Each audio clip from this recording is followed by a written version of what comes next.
Shalom, salam dalam kasih Tuhan kita Yesus Kristus. Sebelum kami membacakan berita jemaat, kami mengajak jemaat untuk berdoa secara pribadi sebelum ibadah kita laksanakan.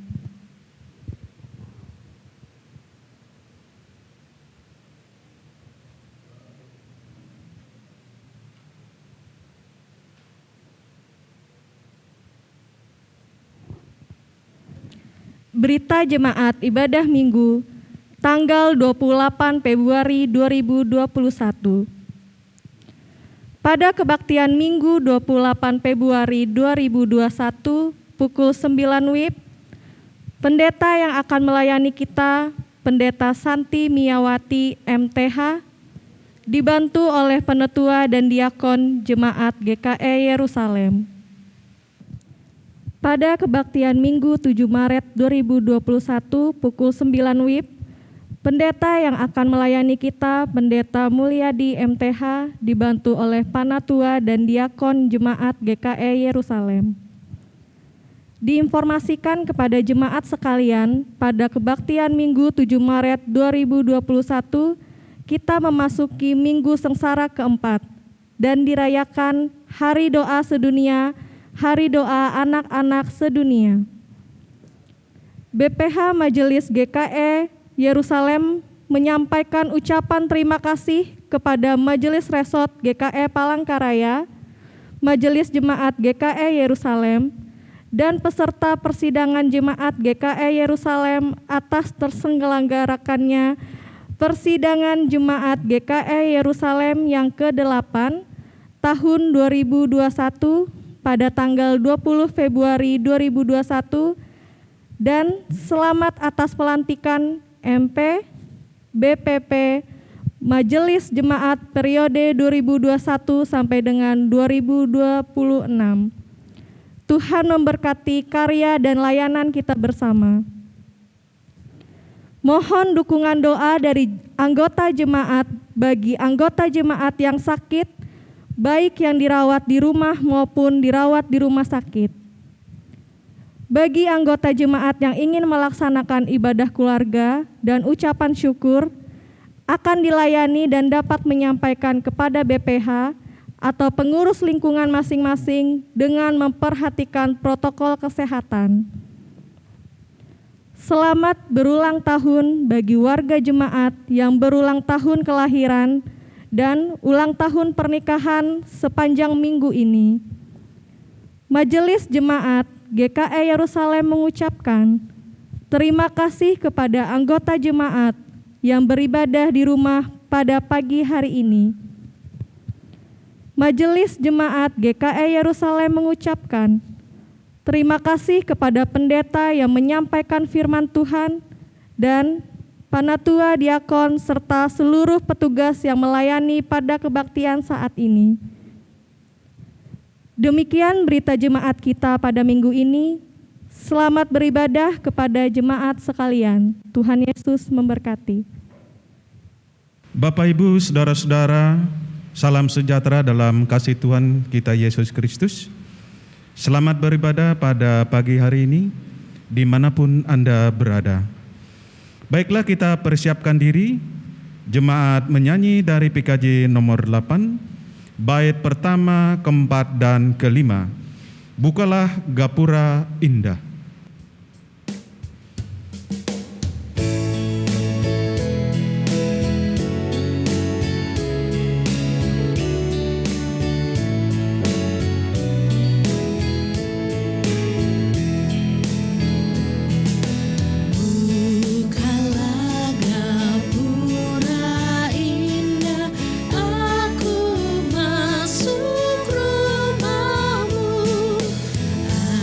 Agar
Sidang jemaat kekasih Kristus, mari dengan segala kerendahan hati kita terima votum dan salam. Dalam nama Bapa, Anak, dan Roh Kudus. Amin. Kasih karunia dan damai sejahtera dari Allah Bapa kita dan dari Tuhan Yesus Kristus menyertai kamu. Amin. Jemaat menyanyi dari PKJ nomor 187, bait pertama dan keempat, Ku dengar panggilan Yesus.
Doa pengampunan dosa dan ucapan syukur.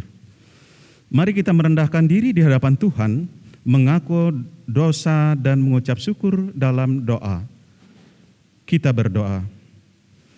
Kami mengaku di hadapan-Mu ya Tuhan, bahwa kami sering berbuat dosa terhadap Engkau, terhadap sesama kami, terhadap alam dan seluruh ciptaan-Mu.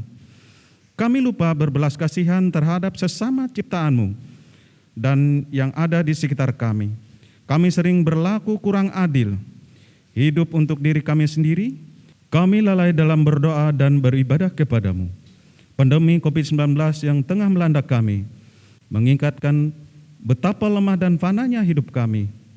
Ampunilah dosa kami, kuatkan dan teguhkan iman kami, serta beri hikmat dalam menghadapi pandemi ini.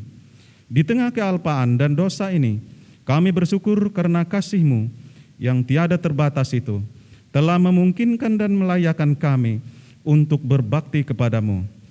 Berkatilah kami yang bertugas dan umat-Mu yang beribadah bersama dengan kami di rumahnya masing-masing. Kiranya pujian, doa, dan firman-Mu menjadi berkat untuk hidup kami. Kami berdoa dalam nama Tuhan Yesus Kristus, Juru Selamat kami. Amin.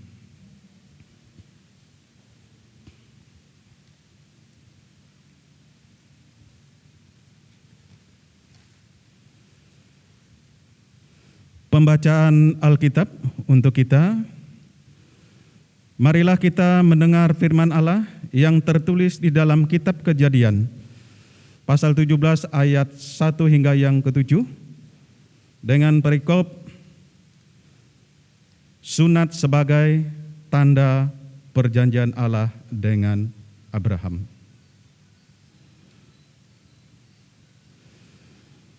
Ketika Abraham berumur 99 tahun, Maka Tuhan menampakkan diri kepada Abram dan berfirman kepadanya, Akulah Allah yang Maha Kuasa, hiduplah di hadapanku dengan tidak bercela. Aku akan mengadakan perjanjian antara aku dan engkau, dan aku akan membuat engkau sangat banyak. Lalu sujudlah Abram, dan Allah berfirman kepadanya, Dari pihakku, inilah perjanjianku dengan engkau. Engkau akan menjadi bapa sejumlah bangsa besar. Karena itu namamu bukan lagi Abram, melainkan Abraham. Karena engkau telah kutetapkan menjadi bapa sejumlah besar bangsa. Aku akan membuat engkau beranak cucu sangat banyak. Engkau akan kubuat menjadi bangsa-bangsa, dan daripadamu akan berasal raja-raja. Aku akan mengadakan perjanjian antara aku dan engkau, serta keturunanmu, turun-temurun menjadi perjanjian yang kekal, supaya aku menjadi Allahmu dan Allah keturunanmu. Sampai demikian pembacaan Alkitab. Yang berbahagia ialah mereka yang mendengarkan firman Allah dan memeliharanya. Lukas pasal 11 ayat 28. Kemudian jemaat menyanyi dari Kidung Jemaat nomor 178, bait pertama hingga yang kedua, Karena Kasih-Nya Padaku.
Sidang Jemaat Kekasih Kristus, kini kita tiba pada saat pemberitaan firman Tuhan dan bagian Alkitab yang akan kita cermati dan kita maknai bersama di Minggu Sengsara Kristus yang ketiga ini terdapat dalam Markus pasal 8 ayat 31 sampai ayatnya yang ke-38 dengan judul perikop yang diberikan oleh Lembaga Alkitab Indonesia, pemberitahuan pertama tentang penderitaan Yesus dan syarat-syarat mengikuti Dia.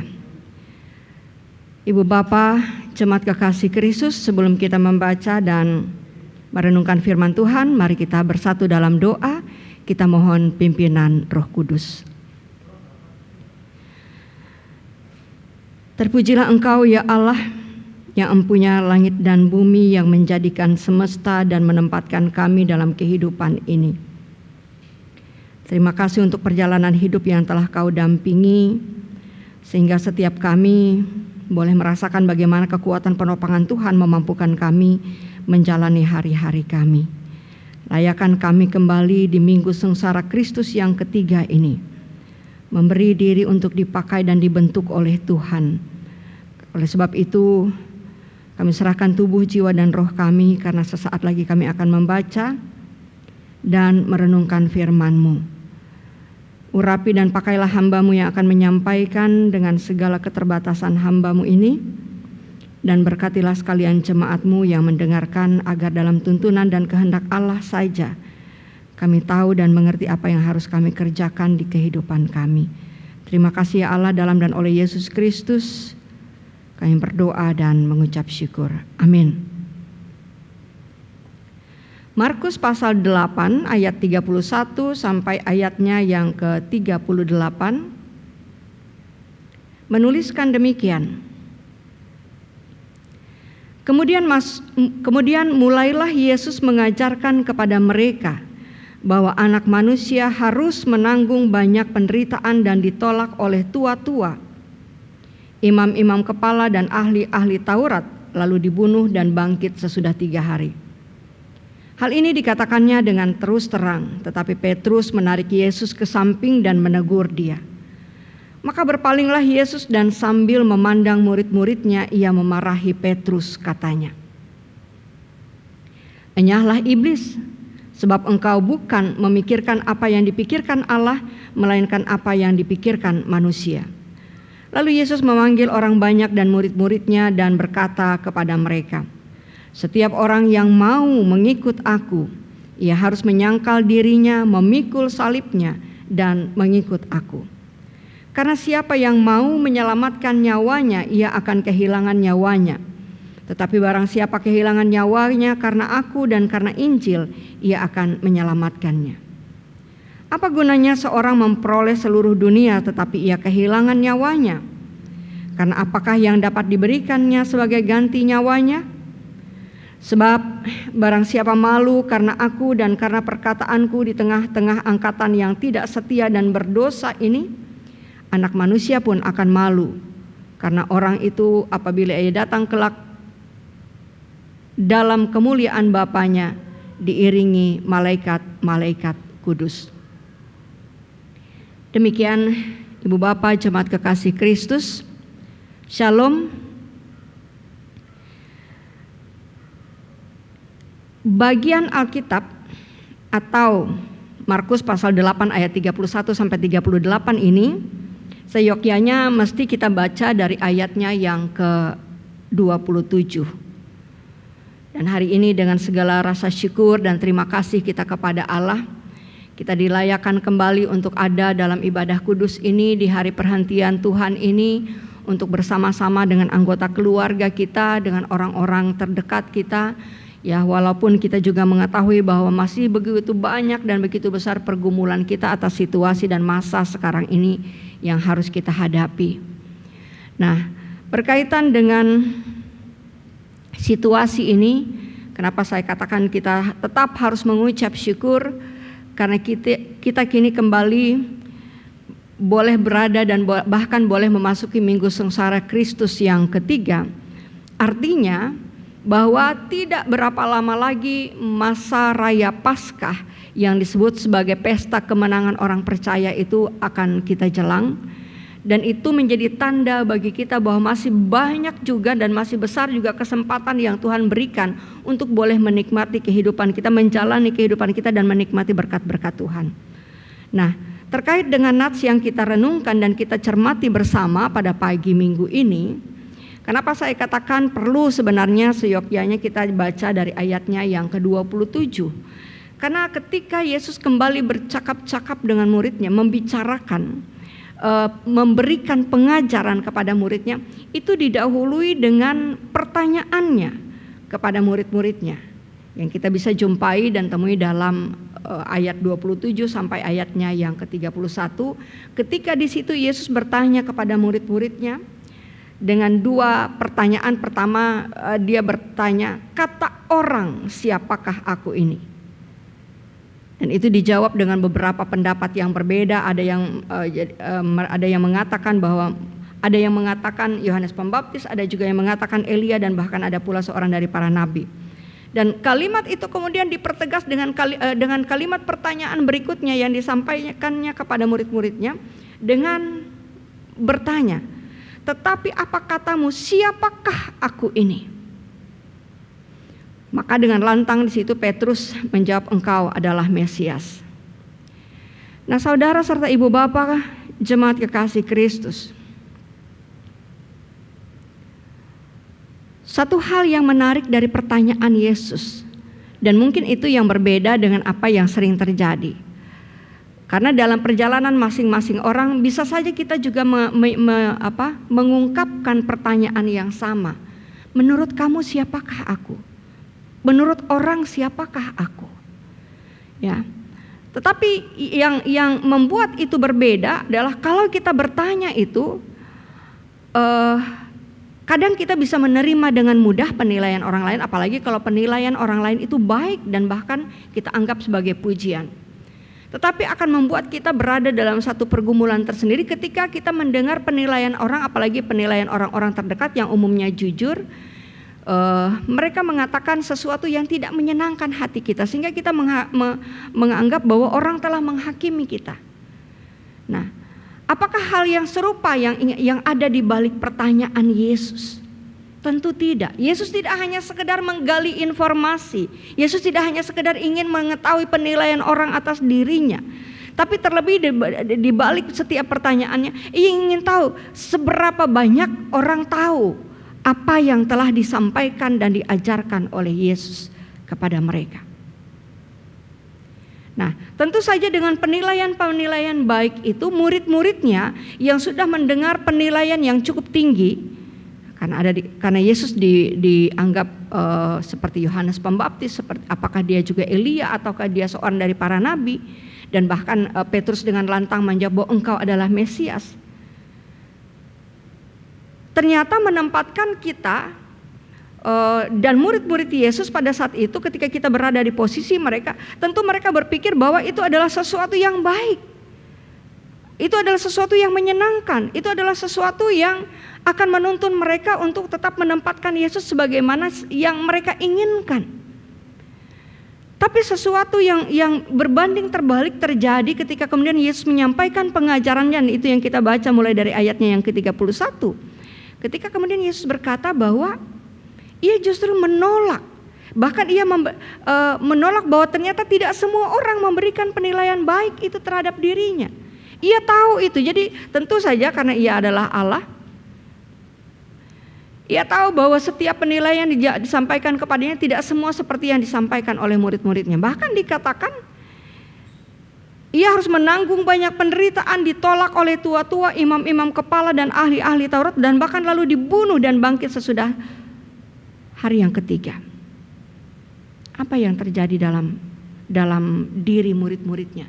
Dan itu kemudian mendapat respon yang cepat dari seorang Petrus yang tadinya menjawab dengan lantang bahwa engkau adalah Mesias. Ia menarik Yesus dan menegur dia. Nah, disinilah pengajaran itu masuk dalam pemahaman yang harus kita renungkan pada hari ini, saudara, ibu bapak, jemaat kekasih Kristus. Apakah Petrus, mungkin yang muncul dalam benak kita, apakah Petrus melakukan itu ketika ia menarik Yesus dan menegur dia? Itu adalah arogansi seorang Petrus. Apakah ia merasa oh ia lebih tahu apa yang terjadi, bahwa tidak demikian? Itu karena ia merasa memahami dengan benar, sehingga akhirnya akan muncul kesan dalam diri kita, si Petrus sok tahu, si Petrus sok menggurui, sampai ia menarik Yesus dan menegur Yesus. Padahal ia sendiri adalah murid Yesus dan Yesus adalah rabinya atau gurunya. Sehingga apa yang kemudian disampaikan oleh Yesus itu mendapatkan satu sentakan menimbulkan keterkejutan dalam diri Yesus dan juga dalam diri Petrus dan juga murid-murid lain. Ketika Yesus justru bertanya, "Enyahlah iblis, sebab engkau bukan memikirkan apa yang dipikirkan Allah, melainkan apa yang dipikirkan manusia." Ibu bapak saudara jemaat kekasih Kristus, kembali kepada pemahaman awal ini. Ketika kita berpikir tentang orang yang menghakimi, maka tentu yang kita inginkan adalah orang tahu apa sih tentang saya yang tak lebih tahu tentang diri saya. Apa yang orang nilai itu belum tentu seperti yang sebenarnya saya. Sehingga akhirnya bisa membuat diri kita membentengi diri kita sedemikian rupa sehingga kita berpikir bahwa orang tidak perlu menghakimi atau kita menjadi tidak peduli dengan apa yang orang lakukan. Nah, hal yang juga mungkin tidak seperti yang kita pikirkan adalah sikap Petrus ketika ia menarik Yesus dan kemudian ia menegur Yesus. Sebenarnya bukan karena ia sok menggurui, sebenarnya bukan karena ia merasa ia tahu apa yang terjadi, tapi justru karena sudah terbentuk dalam benaknya, sudah terbentuk dalam pemikirannya bahwa dengan mendengar penilaian orang yang cukup tinggi terhadap Yesus dan sebagaimana mereka mengalami hari-hari mereka sebelumnya, bagaimana Yesus mendampingi mereka, bagaimana pengajaran Yesus tentang ini dan itu, bahkan mujizat-mujizat yang dilakukannya. Dan itu selalu berakhir dalam percakapan-percakapan kecil antara mereka. Itu sudah membentuk opini tersendiri dalam diri mereka. Dan itu mengundang satu reaksi yang segera dalam diri seorang Petrus ketika Yesus bertanya bahwa justru anak manusia itu akan mengalami banyak penderitaan. Bahwa justru anak manusia itu akan menanggung penderitaan itu karena ia ditolak oleh tua-tua, imam-imam kepala dan ahli-ahli Taurat. Dan akhirnya karena rasa kasihnya, karena ia sudah menempatkan Yesus sebagaimana yang ia nyatakan, ia sampaikan bahwa engkau adalah Mesias. Ia merasa ingin memberikan berbagi rasa dengan Yesus ketika ia menarik Yesus dan menegur Yesus. Jadi bukan karena arogansinya, bukan karena rasa soknya, sok tahunya atau sok mengguruinya, tapi justru karena kasihnya. Ia tidak ingin Yesus membuat menempatkan dirinya seperti yang ia katakan bahwa sebenarnya ia ditolak, ia akan menanggung banyak penderitaan. Jadi kalau dalam hubungan kita dengan seseorang, sepertinya ia hendak memberikan semacam penguatan kepada Yesus bahwa hal itu tidak akan terjadi. Nah, ini yang kemudian dirombak, diperbaiki dan juga dirubah dengan Yesus mengatakan, "Enyahlah iblis." Bukan juga Yesus marah, tapi karena ia lebih tahu apa yang ada dalam pikiran manusia, seringkali berusaha menempatkan dirinya dalam zona nyaman kehidupannya dan tidak mau keluar kepada kenyataan atau realita yang menempatkan bahwa tidak selalu ia akan berada dalam zona nyaman itu. Tidak selalu ia berada dalam situasi yang bisa ia bentuk dan ia situasikan sendiri dengan keinginannya seperti yang ia bangun dalam kehidupannya. Karena siapa sih yang mau dinilai jelek? Siapa sih yang mau menderita? Siapa sih yang mau mengalami kesakitan yang luar biasa? Bahkan yang dikatakan di sini, ia lalu dibunuh dan bangkit sesudah 3 hari sebagaimana pernyataan. Tidak ada seorang pun yang mau. Walaupun kita juga manusia ini, karena kita manusia tahu bahwa kita akan menghadapi banyak resiko, entah karena pekerjaan, entah karena apa yang kita sampaikan, entah karena keterlibatan kita dalam aktivitas kegiatan sosial pada umumnya. Kita tahu semua memiliki resiko dan kita tahu selalu ada situasi yang tidak akan menyenangkan yang akan kita alami. Tapi tidak ada yang mau untuk mengalami itu dan menerimanya sebagai satu bagian yang akan terjadi dalam hidupnya. Nah, pemikiran inilah yang dirombak oleh Yesus, tidak hanya karena Petrus di sini hanya mewakili pemikiran manusia pada umumnya. Manusia yang selalu ingin menempatkan dirinya dalam zona nyaman hidupnya, manusia yang dalam perjalanan hidupnya selalu ingin atau berusaha sedemikian rupa menghindar agar ia tidak mengalami pergumulan berat, agar ia tidak mengalami penderitaan, bahkan kalau mungkin ia tidak akan dibunuh. tidak akan mengalami kematian. Walaupun dikatakan dan bangkit sesudah 3 hari. Ia menempatkan situasi Yesus seperti pemahaman dan pemikiran sebagai seorang manusia. Itu yang ada dalam pikiran Petrus pada saat itu. Dan bukan itu yang ingin disampaikan oleh Yesus. Makanya ia kemudian menegaskan. Dan di sini yang harus kita garis bawahi ibu bapak saudara jemaat kekasih Kristus. Karena di dalam ayat 34.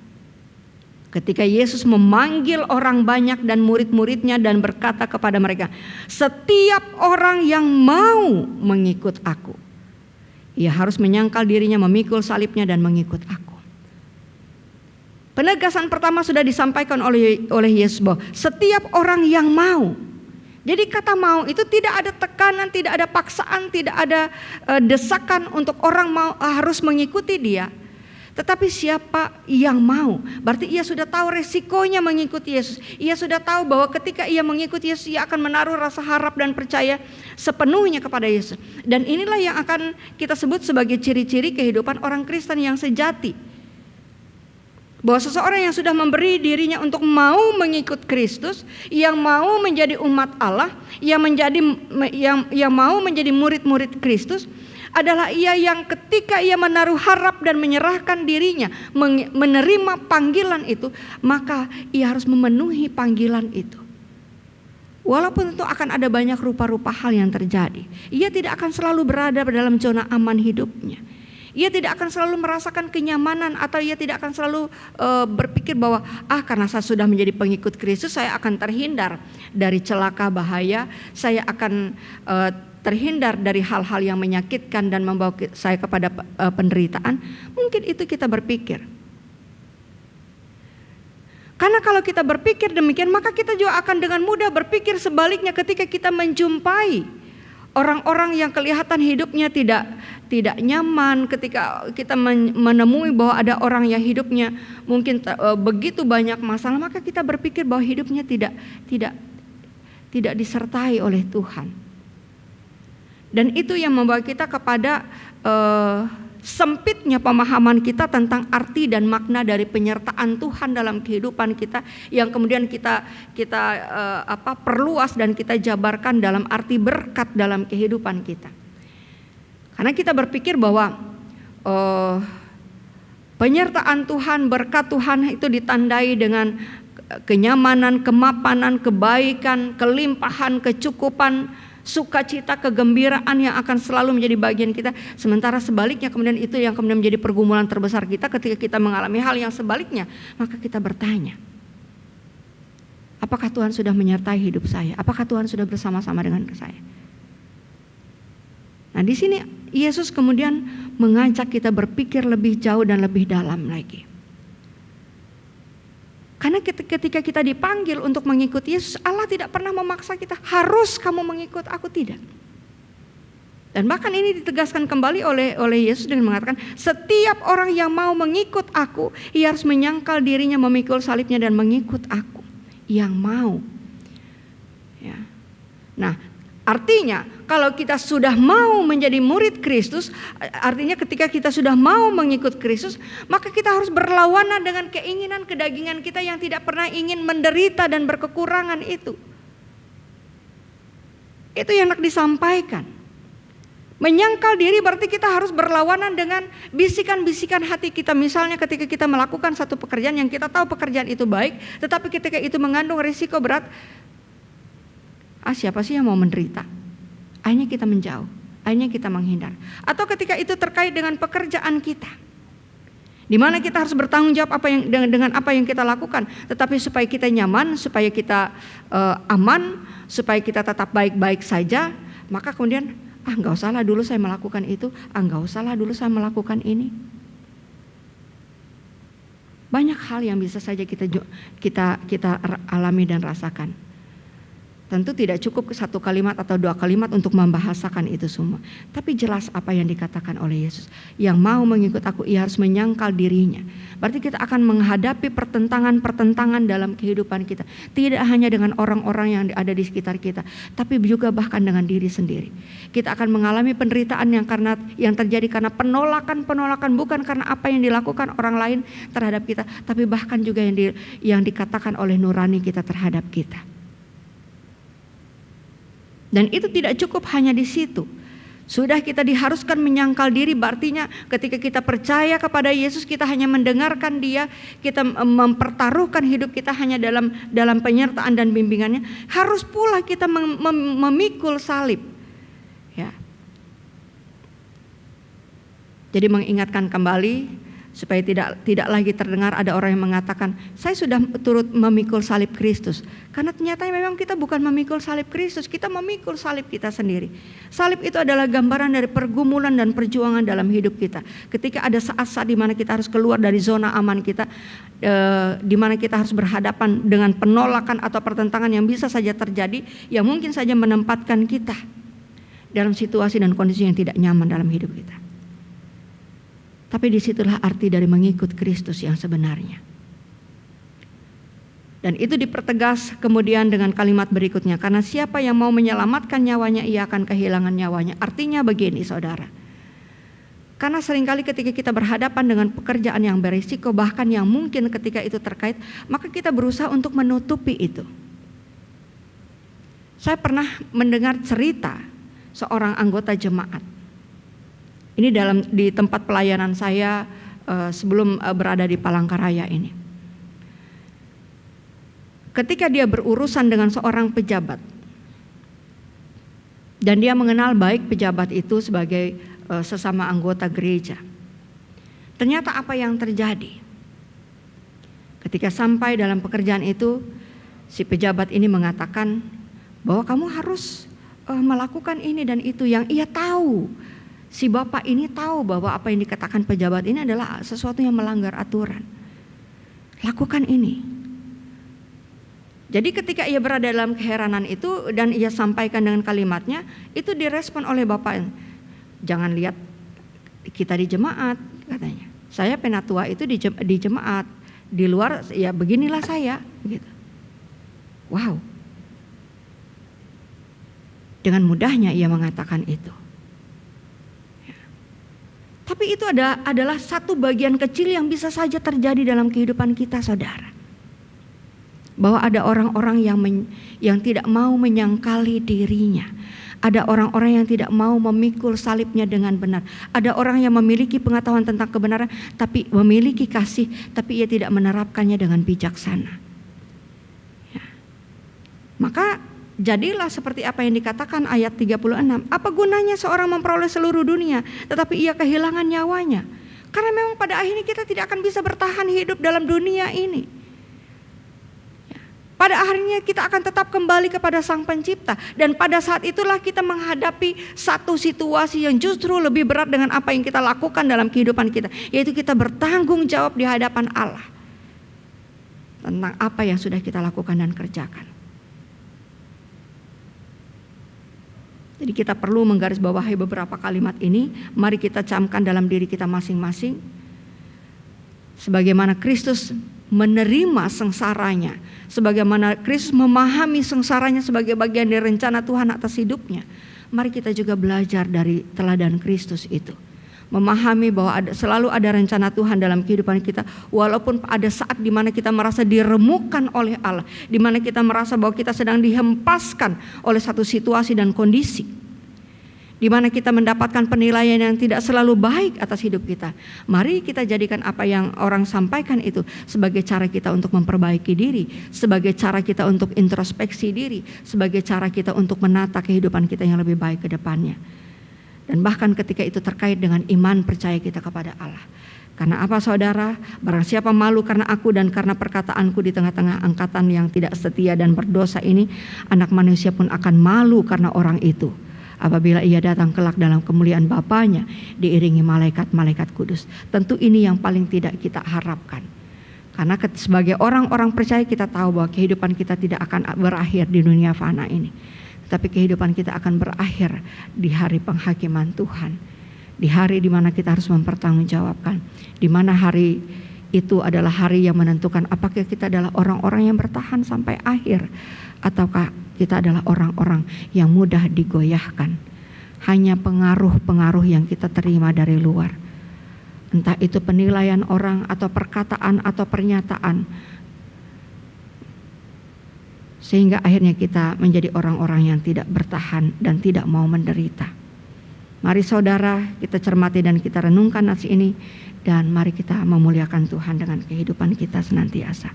Terpujilah Allah dan diberkatilah kita sekalian. Amin. Mari kita berdoa.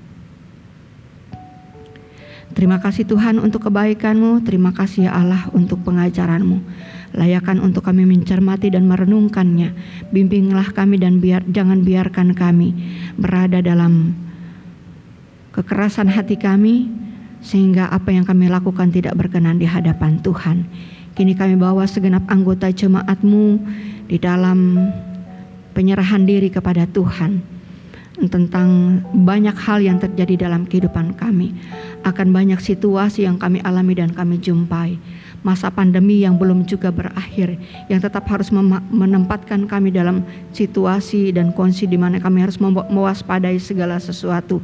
Oleh sebab itu tolonglah kami untuk dapat saling menguatkan, saling menopang, saling mengingatkan, dan saling menghibur. Dengan demikianlah kami ditempatkan dalam persekutuan ini. Dan seraya kami tetap dengan keteguhan hati untuk terus setia dan taat kepada Tuhan. Siap menyangkali diri dan siap memikul salib. Walaupun itu tentu sangat-sangat tidak mudah dan membutuhkan kekuatan hati yang luar biasa. Tapi di balik segala keterbatasan kami, seharusnya kami percaya bahwa kami memiliki Allah yang luar biasa, yang tidak akan membiarkan kami dalam segala kelemahan dan keterbatasan itu. Kami serahkan saudara-saudara kami yang berulang tahun kelahiran dan juga ulang tahun pernikahan pada minggu ini. Kami mengucap syukur bersama-sama dengan anggota jemaat-Mu yang bersyukur karena kehadiran anggota baru, karena kesembuhan, pulih dari sakit penyakit, bahkan boleh mendapatkan kondisi dari setiap perjalanan hidup, entah itu terkait pekerjaan, hubungan dengan sesama, bahkan situasi di mana kami boleh memahami dan mencermati kuasa Tuhan yang bekerja dalam kehidupan kami.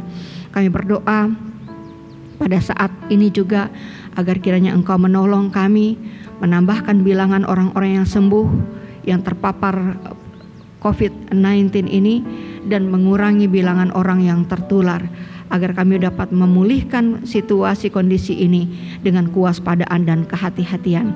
Seraya berdoa bagi pemimpin bangsa kami, seraya berdoa bagi mereka yang berada di garda terdepan, tenaga kesehatan dan orang-orang yang terkait dan terlibat dalam pekerjaan-pekerjaan pemulihan ini.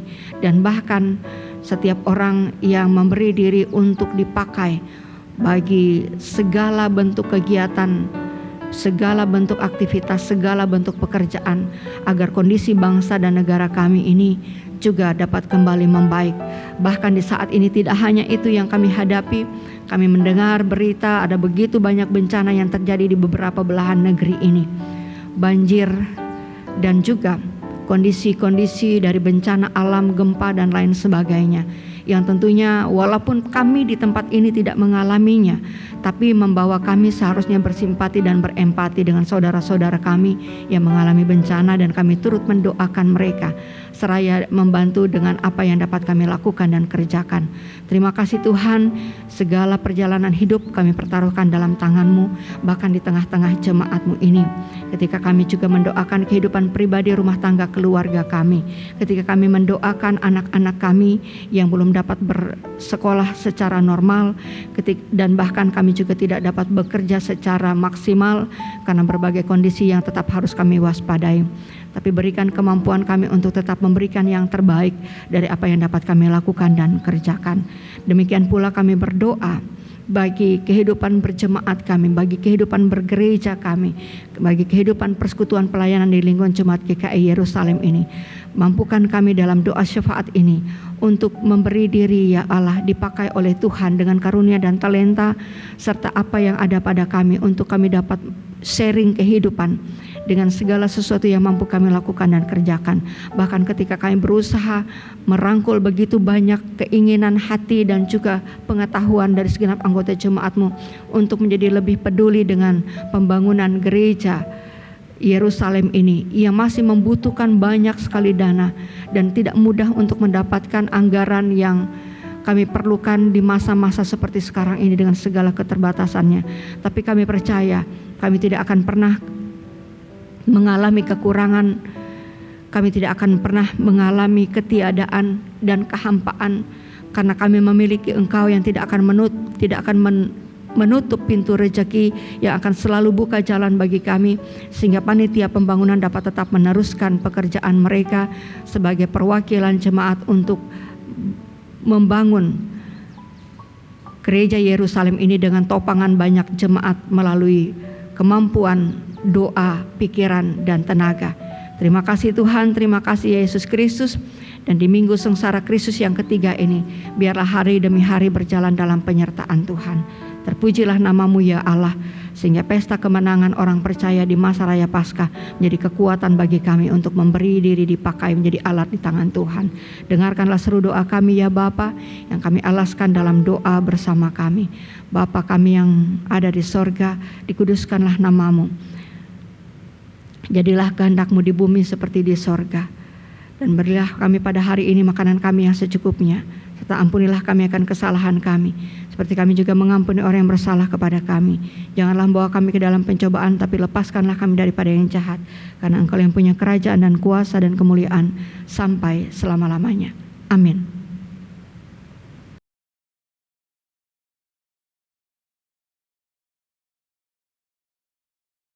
Persembahan syukur. Dengan rela hati aku akan mempersembahkan korban kepadamu. Bersyukur sebab nama-Mu baik ya Tuhan. Aku tahu ya Allahku bahwa Engkau adalah penguji hati dan berkenan kepada keikhlasan, maka aku pun mempersembahkan semuanya itu dengan sukarela dan tulus ikhlas.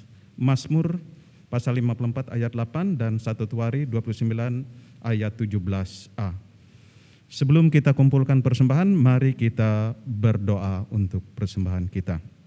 Mari kita berdoa. Allah Bapa yang bertata di dalam kerajaan sorga, kami mengaku dan menyadari bahwa Tuhan adalah sumber segala berkat dan karunia yang kami peroleh dalam kehidupan kami. Sebagian dari berkat dan karunia ini ya Tuhan, kami akan serahkan kembali sebagai persembahan kami kepadamu. Terimalah dan berkatilah persembahan ini, agar dapat dipergunakan untuk pekerjaan pelayanan dan pemberitaan firman-Mu.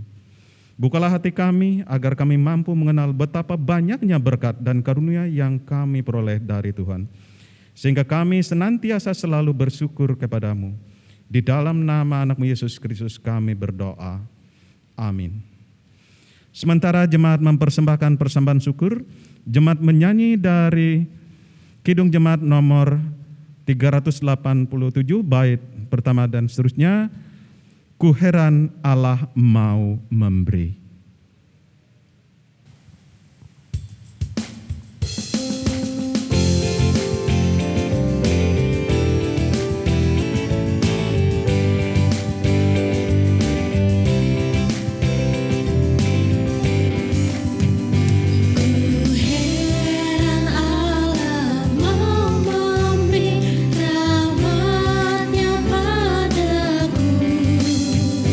Dan Kristus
Pengakuan iman. Marilah kita berdiri bersama-sama dengan sekalian orang percaya dari segala masa dan tempat mengikrarkan pengakuan iman Kristen yang nanti diakhiri dengan nyanyian haleluya 3 kali.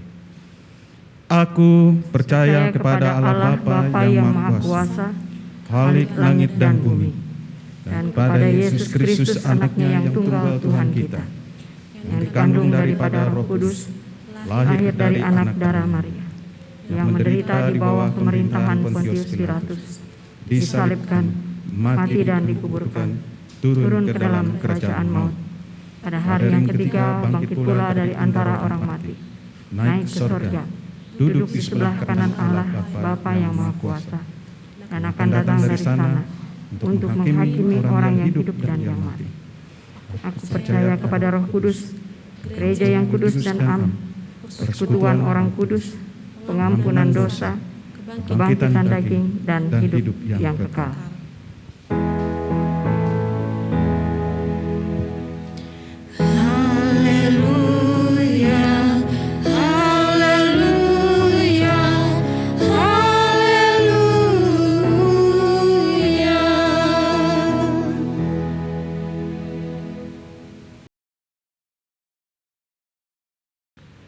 Sidang jemaat kekasih Kristus, kini mari dengan segala sukacita kita akhiri ibadah kita dengan menerima berkat Tuhan. Tuhan memberkati engkau dan melindungi engkau. Tuhan menyinari engkau dengan wajah-Nya dan memberi engkau kasih karunia. Tuhan menghadapkan wajah-Nya kepadamu dan memberi engkau damai sejahtera. Amin.